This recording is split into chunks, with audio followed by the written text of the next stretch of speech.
Dia dibawa oleh sosok wanita yang berpakaian layaknya ratu kerajaan. Fatih sudah ada di atas dahan pohon besar. Wujudnya berubah. Ia telanjang bulat, tubuhnya putih semua, matanya besar, dan juga bertaring. Bobby merinding dengan apa yang dilihatnya. Lelaki itu benar-benar menyerupai wajah Bobby. Astagfirullah, Pak. Terus yang sekarang di rumah sama aku siapa? Bobby tidak melihat kalau di atas batang pohon itu banyak sekali dedemit yang bergelantungan. Dari tadi kawanan dedemit itu memperhatikan Bobby yang sedang marah-marah. Kemudian Ajeng ikut mengintip dari balik daun besar. Seketika Ajeng terkejut. Di pasar itu dia melihat ada 3 orang temannya yang sudah mati. Ada teman saya yang sudah mati, Mas. Itu pasar setan. Ternyata ada seorang yang berdiri di hadapan Bobby. Tapi anehnya, kaki itu hanya ada 1. Bobby merasa mereka sudah jauh dari pasar setan itu. Tapi, anehnya mereka malah balik lagi ke tempat semula. Tepat di samping wanita itu, ada Mira yang sedang berdiri menatap Bobby. Mira tersenyum, tapi wajahnya pucat seperti orang yang sudah mati. Mas, kita dipermainkan setan.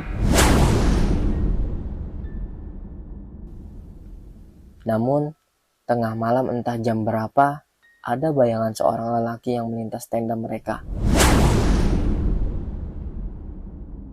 Bobby mengarahkan cahaya senternya ke atas pohon. Di sana ia melihat ada puluhan orang yang lehernya digantung. Mereka semua mati mengenaskan. Matanya melotot dan lidahnya terjulur. Bobby menoleh kepada Eldi. Tampak wujud Eldi yang sangat menyeramkan. Kepalanya hanya sisa sepotong. Lidahnya menjulur keluar. Darahnya juga tercecer ke tubuhnya. Demit itu meniduri Ajeng. Assalamualaikum warahmatullahi wabarakatuh. Kembali lagi bersama saya Vetra Yuliandri di Zona Kliwon.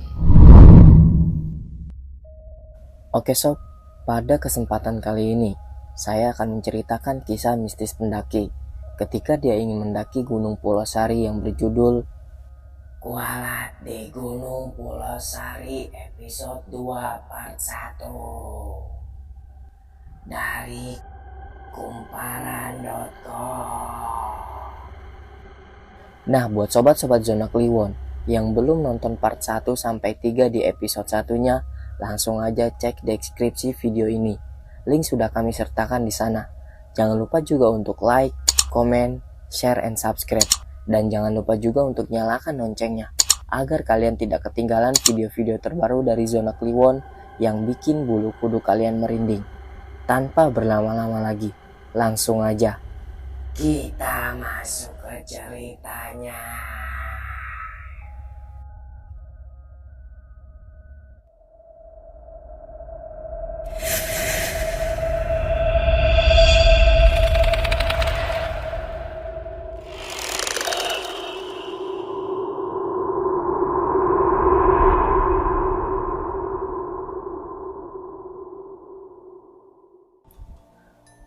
Bobby terkapar tak sadarkan diri di bawah pohon besar. Pakaiannya penuh dengan bercak lumpur. Topi koboynya hilang entah kemana. Senapannya tergeletak tak jauh dari tubuhnya. Terakhir kali Bobby sadar, dia dibawa oleh sosok wanita yang berpakaian layaknya ratu kerajaan. Entah apa yang selanjutnya terjadi, tiba-tiba sekarang dia malah terkapar di bawah pohon besar ini. Kelopak mata Bobby bergerak. Dalam satu hentakan, kedua matanya membelalak. Bobby menarik napas dalam-dalam seperti orang yang baru saja tenggelam. Kemudian napasnya terengah-engah. Telinganya berdengung hebat. Ia mengerang-erang sambil menutup kedua telinganya dengan telapak tangan. Semakin lama telinganya semakin berdengung. Semakin keras Bobby berteriak kesakitan. Dengan terburu-buru, dia merogoh botol air minum dari dalam tasnya, lalu menyiram telinganya sendiri. Perlahan rasa sakit itu reda. Bobby kembali berbaring. Dia menatap dahan-dahan pohon yang rindang, tapi tatapan itu kosong. Bobby masih bingung dengan apa yang telah dialaminya. Siapa wanita yang berpakaian seperti ratu kerajaan itu? Apakah dia penguasa Gunung Polosari? Tak lama kemudian, terdengar suara sesuatu yang mendekat dari balik semak-semak. Bobby dengan sigap meraih senapannya. Sebenarnya senapan itu sudah kehabisan peluru, tapi setidaknya Bobby bisa menggunakan untuk memukul kepala babi hutan.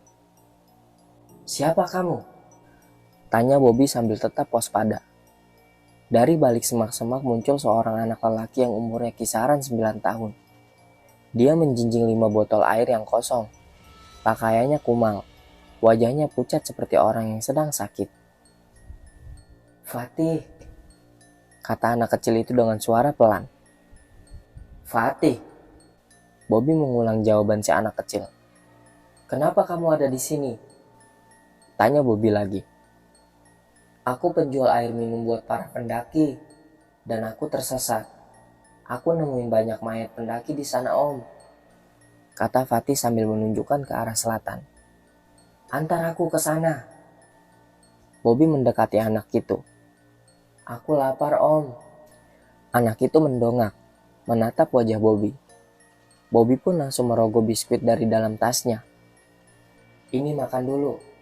Jangan khawatir, kita pasti keluar dari gunung ini," kata Bobby. "Tapi sebelum itu, aku harus menemukan keponakanku dulu. Dia hilang di gunung ini," jelas Bobby. "Namanya Mira bukan, Om?" tanya anak kecil itu sambil mengunyah biskuit. Bobby terkejut. Dia langsung memegang pundak Fatih. "Iya, namanya Mira. Kamu lihat dia. Di mana dia sekarang?" tanya Bobby penasaran. "Tadi malam aku ketemu sama Mbak Mira. Dia orangnya baik banget," jelas Fatih sambil mengambil kembali sekeping biskuit dari dalam kemasan. "Iya, kamu ketemu sama Mira di mana?" "Aku omnya. Dia hilang di gunung ini." Nada bicara Bobby meninggi. Dia tidak sabar ingin segera menemukan Mira. "Aku lupa tempatnya, Om. Tapi Mbak Mira nggak sendirian. Dia sama suaminya," jelas Fatih. "Hah? Suaminya?" Bobby mengerutkan dahi. Bobby curiga. Jangan-jangan itu bukan Mira yang dia cari. "Miranya sudah tua atau masih muda?" tanya Bobby lagi. "Masih muda, Om," jawab Fatih. Bobby mengambil sebuah foto dari dalam tasnya. "Apa wajahnya seperti ini?" tanya Bobby. "Iya, betul, itu Mbak Mira," jelas Fatih. "Tolong ingat-ingat lagi. Semalam kamu ketemu dia di mana?" tanya Bobby. Fatih berhenti mengunyah. Matanya melirik ke atas. Dia sedang berusaha mengingat tempat semalam. "Oh iya, aku lihat ada kuburan. Mbak Mira sama suaminya berziarah di kuburan itu. Kalau nggak salah lokasinya di sebelah sana." Fatih menunjuk ke sebuah arah. "Ayo kita ke sana sekarang." Bobby memegang lengan anak itu. Kini dalam pencariannya, Bobby tidak sendirian. Dia ditemani Fatih, anak kecil si penjual air yang juga tersesat di Gunung Polosari. Mereka terus berjalan menembus semak belukar. Sesekali Bobby menebas pohon-pohon kecil yang rantingnya menghalangi jalan. "Kamu yakin jalanannya ke arah sini?" tanya Bobby. "Iya, Om, seingatku ke sini," kata Fatih. "Tapi ini semak belukar, Fatih." Tiba-tiba Fatih menghilang. Bobby menoleh ke segala arah, mencari keberadaan anak itu. "Om, hahaha." Fatih sudah ada di atas dahan pohon besar. Wujudnya berubah. Ia telanjang bulat, tubuhnya putih semua, matanya besar, dan juga bertaring. "Sini main, Om." Melihat kejadian itu, Bobby langsung lari tanpa arah. Ia menerjang semak belukar. Bobby tak menyangka kalau anak kecil itu adalah jelmaan setan. Malam pun tiba. Hujan mengguyur dengan sangat deras. Petir berkelebatan menyambar pohon-pohon besar di Gunung Pulau Sari. Bobby mendirikan tenda di tengah hutan. Dari luar tenda, bayangan Bobby terlihat jelas. Ia sedang sibuk mengotak-atik smartphone-nya agar dapat sinyal. Dia mencoba menghubungi istrinya di rumah dan mengabarkan kalau saat ini kondisinya baik-baik saja. Akhirnya Bobby berhasil mendapatkan sinyal. Ia coba menghubungi nomor telepon istrinya, namun tidak aktif. Lalu, ia coba menghubungi telepon rumah, dan akhirnya tersambung. Bobby meletakkan smartphone dan powerbank di dekat pintu tenda keong, agar sinyalnya stabil. Tak lama kemudian, istri Bobby mengangkat telepon itu. Halo, Terdengar suara dari seberang telepon. Halo mah, ini papa. Kamu baik-baik aja kan? Nada bicaranya terburu-buru. Papa. Tanya istrinya Bobby. Iya ini aku mah. Gimana kandungan kamu? Baik-baik aja kan? Tanya Bobby kembali. Pah, bukannya 2 hari lalu papa udah pulang dari gunung? Tanya istrinya Bobby dengan nada bicara seperti orang yang sedang kebingungan. Jelas saja Bobby kaget mendengar pernyataan istrinya. Aku belum pulang mah, aku masih di gunung. Aktifkan smartphone kamu, kita video call. Pinta Bobby. Tak lama berselang, Bobby melakukan video call dengan istrinya. Sinyalnya sangat lemah dan kadang buffering. Ini aku mah, lihat aku masih di gunung. Jelas Bobby. Astagfirullah, Pak. Terus yang sekarang di rumah sama aku siapa? Wanita itu tampak panik. Kamu tenang aja mah, jangan berisik. Di mana laki itu sekarang? Tanya Bobby. Di kamarku, Pak. Lagi tidur. Jawab wanita itu. Coba kamu ke kamar, papa mau lihat. Kata Bobby. Aku takut, Pak. Wanita itu malah menangis. Kamu jangan nangis mah, nanti dia bangun. Coba papa mau lihat sosok lelaki itu mah. Pinta Bobby. Layar di smartphone-nya Bobby bergerak tidak stabil. Istri Bobby melangkah perlahan ke kamarnya sambil mengarahkan kamera ke depan. Aku takut, Pak. Rengek wanita yang sedang hamil itu. Jangan berisik mah. Bobby tetap fokus ke layar smartphone. Dari layar smartphone itu Bobby melihat sosok yang menyerupai dirinya sedang tertidur pulas. Itu, Pak. Bisik istri Bobby. Bobby merinding dengan apa yang dilihatnya. Lelaki itu benar-benar menyerupai wajah Bobby. Kamu tenang mah. Papa mau minta bantuan Ustadz buat usir makhluk gaib itu. Ujar Bobby. Wanita itu mengarahkan kembali kamera ke wajahnya sendiri. Aku harus bagaimana sekarang, Pak? Tanya wanita itu sambil menangis kecil. Belum sempat Bobby menjawabnya. Tiba-tiba ia melihat ada sesuatu yang sedang berdiri di belakang istrinya. Sosok itu bertubuh besar dan menjulang tinggi sampai kepalanya menyentuh langit-langit kamar. Mah, lari mah! Teriak Bobby. Seketika video call itu terputus, seperti ada yang memukul smartphone istrinya Bobby. Mah!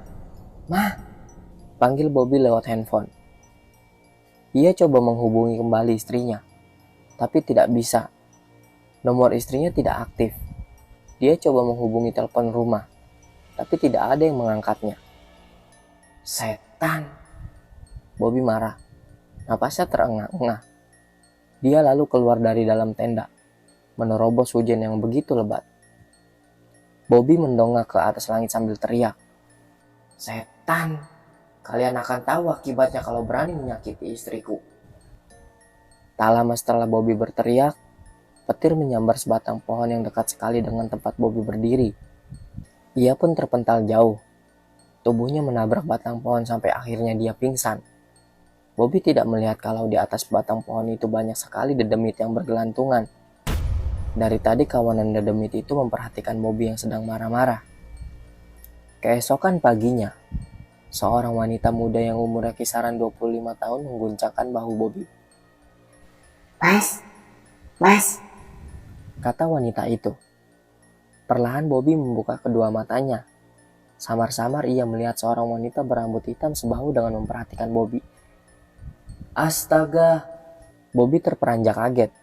Dia menjauh dari wanita asing itu. Setan kau ya? Bentak Bobby. Hah? Setan? Bukan mas, saya orang hilang. Akhirnya saya ketemu manusia di gunung ini. Tolong saya mas, bawa saya keluar dari gunung ini. Wanita itu malah merengek. Bobby masih terdiam. Dia sangat waspada terhadap wanita asing di depannya itu. Masih gak percaya kalau aku ini manusia? Wanita itu berdiri lalu menghentak-hentakan kakinya. Tuh lihat kakiku gak ngambang kan? Lanjutnya, sambil tetap waspada, Bobby perlahan berdiri. Ia masuk ke dalam tenda, lalu kembali dengan membawa senapannya. Ada pisau yang diikatkan pada ujung moncong senapan itu, mirip seperti senapan tentara Jepang. Ampun mas, sumpah saya bukan setan. Saya pendaki yang nyasar di gunung ini. Dan teman-teman saya semuanya mati. Wanita itu melindungi wajahnya dengan kedua tangan. Dia kira senapan itu masih ada pelurunya, padahal Bobby hanya menggertak wanita itu. Siapa nama kamu? Tanya Bobby. Ajeng mas. Jawab wanita itu singkat. Balik badan, minta Bobby sambil menggerakkan senapannya. Ampun mas, jangan dibunuh saya. Wanita itu malah nangis. Bobby menyentuh punggung wanita itu. Ternyata dia benar-benar manusia. Bobby kembali ke tendanya. Dia merobohkan tenda keong lalu memasukkan kembali ke dalam ransel. Maaf, aku tidak bisa menolongmu. Aku sedang mencari keponakanku, kata Bobby sambil terus membereskan peralatan kemahnya. Aku ikut mas. Pinta Ajeng. Gak bisa. Aku gak mau ada beban. Kamu cari bantuan orang lain saja. Bobby menggendong ranselnya lalu beranjak pergi begitu saja. Wanita itu malah mengikuti Bobby.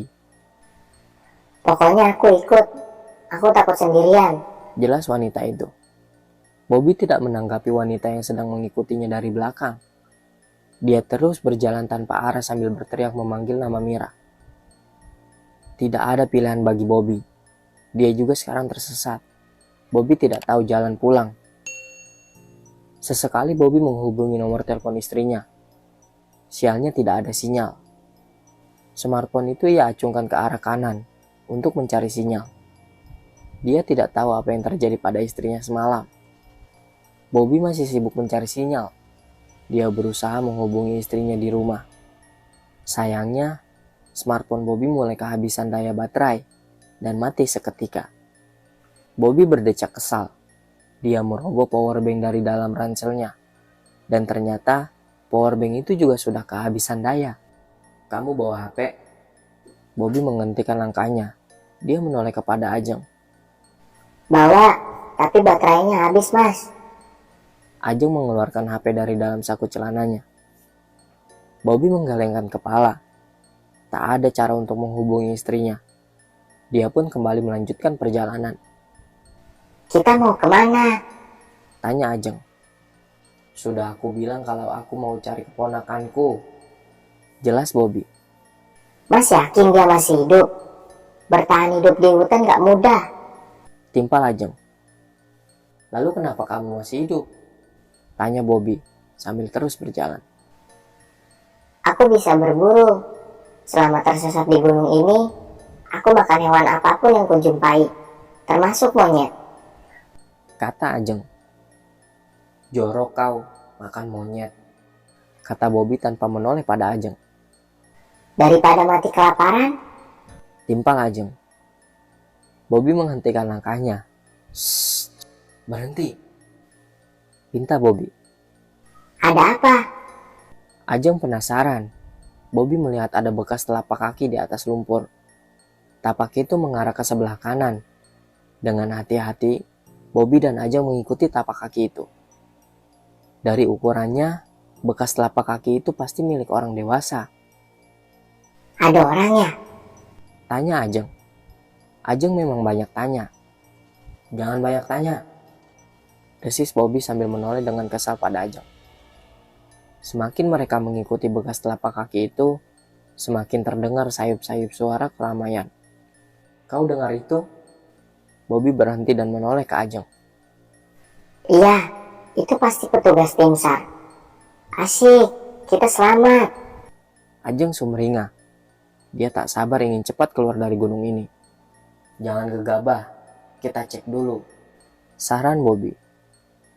Dengan sangat hati-hati, mereka kembali mengikuti tapak kaki itu. Saat Bobby menyibakkan sebuah daun besar, dari sana ia melihat ada pasar yang ramai pengunjung.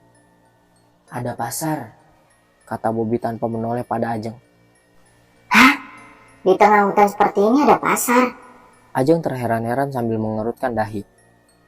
Kemudian Ajeng ikut mengintip dari balik daun besar. Seketika Ajeng terkejut. Di pasar itu dia melihat ada 3 orang temannya yang sudah mati. Mereka sedang bertransaksi di pasar misterius itu. Dengan raut wajah ketakutan, Ajeng bersembunyi lagi di belakang Bobby. "Kenapa?" tanya Bobby. Ada teman saya yang sudah mati, Mas. Itu pasar setan. Jelas Ajeng. Dan saat Bobby mengintip kembali, pandangannya terhalang oleh sebuah kaki. Ternyata ada seorang yang berdiri di hadapan Bobby. Tapi anehnya, kaki itu hanya ada 1. Mas, lihat Mas. Ajeng menepuk pundak Bobby sambil menunjuk ke atas. Saat Bobby mendongak, dilihatnya ada sebuah kaki yang menjulang tinggi. Entah berapa meter, kaki itu hanya 1 dan tanpa tubuh. Ukurannya seperti kaki orang dewasa, tapi tingginya tak wajar. "Lari!" teriak Bobby. Ajeng pun lari sekuat tenaga, sedangkan Bobby mengikutinya dari belakang. Bobby merasa mereka sudah jauh dari pasar setan itu. Tapi anehnya mereka malah balik lagi ke tempat semula. Bobby kesal. Dia sudah bosan dipermainkan seperti ini. Dia malah sengaja lari ke tengah-tengah keramaian pasar sambil menentang senapannya. Mas, jangan Mas. Teriak Ajeng dari kejauhan. Bobby sekarang berada di tengah kerumunan orang yang sedang melakukan transaksi jual beli. Napas Bobby terengah-engah. Keringat membasahi wajahnya. Bobby heran kenapa siang bolong seperti ini ada pasar setan. "Kalian dengarkan ini. Aku tidak takut sama kalian." Bobby meracau. Tapi orang-orang di pasar itu tidak ada yang peduli sama sekali. Bobby menyentuh salah seorang lelaki yang sedang berdiri di dekatnya. Dan ternyata Bobby tidak dapat menyentuh lelaki itu.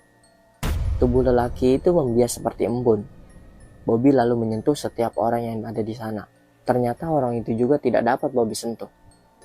Bobby menyerah. Dia malah menangis sambil mendongak ke langit. Wajahnya kumal dan penuh bercak lumpur. "Aku mohon tolong kembalikan Mira dan jangan ganggu keluargaku," teriak Bobby. Bobby merengek di tengah keramaian pasar setan. Dan saat itu juga dari kejauhan, Bobby melihat sosok wanita yang berpakaian layaknya ratu kerajaan. Bobby ingat kalau wanita itu yang pernah ia jumpai beberapa hari lalu. Tepat di samping wanita itu, ada Mira yang sedang berdiri menatap Bobby. Mira tersenyum, tapi wajahnya pucat seperti orang yang sudah mati. "Mira!" desis Bobby. Tanpa pikir panjang, Bobby lari menghampiri Mira. Namun, saat ia akan menyentuh lengan Mira, tiba-tiba saja Mira dan sosok wanita berpakaian kerajaan itu hilang entah kemana. Keramaian pasar juga lenyap begitu saja. Pasar itu berubah menjadi lahan kosong yang berbatu. Sedangkan Ajeng masih berdiri di kejauhan sambil terheran-heran apa yang sedang dilihatnya. "Mira! Mira!" Bobby berteriak ke segala arah mencari Mira. Tapi Mira tak menampakkan wujud lagi. Mas, kita dipermainkan setan.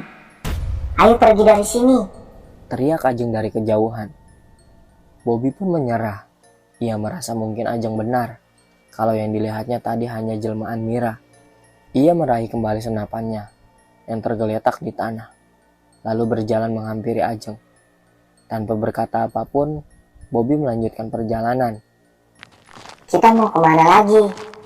Tanya Ajeng sambil mempercepat langkahnya mengejar Bobby. "Sudah ku bilang aku mau cari Mira."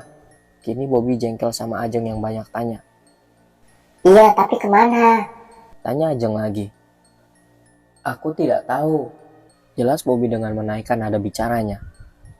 Bobby berhenti. Dia membalikan badan dan menatap Ajeng dengan tatapan marah. Sudah ku bilang, jangan ikuti aku. Aku gak mau ada beban. Bentak Bobby. Setelah dibentak seperti itu, Ajeng langsung diam dan tertunduk. Bobby melangkahkan kembali. Kali ini ia mempercepat langkahnya. Ajeng tergopoh-gopoh mengejar dari belakang. Sampai sore, mereka malah semakin tersesat di tengah hutan. Bobby kelelahan. Persediaan makanannya sudah habis. Ia duduk di bawah pohon sambil memeriksa ranselnya, mencari-cari sisa makanan. Aku udah kehabisan makanan, air juga habis, kata Bobby sambil melirik Ajeng. Aku ada air minum nih. Ajeng merogoh sebuah botol air minum dalam tasnya. Ia kemudian menyerahkan botol itu pada Bobby. Dari mana kamu dapat air ini? Tanya Bobby. Itu air hujan, Mas. Nama kamu siapa sih, Mas? Ajeng malah balik tanya. Bobby, jawab Bobby. Ajeng mengangguk-angguk. Tak lama kemudian terdengar suara petir dari kejauhan. Awan hitam pun perlahan mendekat membuat suasana menjadi mendung. Sepertinya akan turun hujan. Kita bikin tenda di sini saja. Bobby bangkit lalu mengeluarkan tenda keong miliknya. Tak sengaja, Ajeng melihat seekor ular sanca yang melintas dari balik semak-semak. Wanita itu pun dengan sigap mengeluarkan pisau dari dalam tasnya. Ia mendekati ular itu pelan-pelan. Kamu mau apa? Bobby yang sedang sibuk mendirikan tenda, tiba-tiba perhatiannya tertuju pada Ajeng. Ada makanan, Mas. Jawab Ajeng. Tanpa ancang-ancang lagi, Ajeng memegang kepala ular sanca itu lalu memotongnya. Tubuhnya sempat dililit, tapi Ajeng berhasil melepaskan diri. Malam itu ternyata hujan tak kunjung turun. Ajeng membakar potongan ular sanca hasil buruannya tadi sore. Sementara Bobby tidak sanggup makan ular itu. Ia lebih baik menahan lapar daripada harus makan ular. Enak, Mas. Cobain deh. Ajeng menyodorkan sepotong daging ular pada Bobby. Kamu saja, aku tidak bisa makan ular. Jawab Bobby. Ia melamun, tatapan matanya kosong, memandangi api unggun. Ia masih memikirkan nasib istrinya di rumah. Ya sudah kalau nggak mau. Ajeng pun memakan potongan daging ular itu. Malam semakin larut. Api unggun dibiarkan menyala. Bobby dan Ajeng masuk ke dalam tenda. Mereka tidur dengan posisi saling membelakangi satu sama lain. Namun, tengah malam entah jam berapa, ada bayangan seorang lelaki yang melintas tenda mereka. Lelaki itu berlalu lalang, membuat suara berisik di semak-semak. Bobby pun bangun. Ia seketika menyadari kalau ada seseorang di luar tenda. Buru-buru ia meraih senapannya. Dengan hati-hati, dia mengintip dari celah pintu tenda. Di luar, Bobby melihat ada lelaki yang sangat ia kenal. Itu adalah LD. Dia berdiri tepat di depan tenda. LD? Tanya Bobby. Om, tolongin Mira om, kata LD. Raut wajahnya tampak panik. Segera Bobby keluar dari dalam tenda. Mira, di mana Mira? Tanya Bobby. Di sana om, LD menunjuk ke barat. Ayo antar aku, pinta Bobby sambil merogoh senter dari dalam kantong celananya. Ia tidak curiga sedikit pun pada LD. Bobby kira LD memang masih hidup. Padahal si LD ini sudah meninggal. Bobby mengikuti LD dari belakang.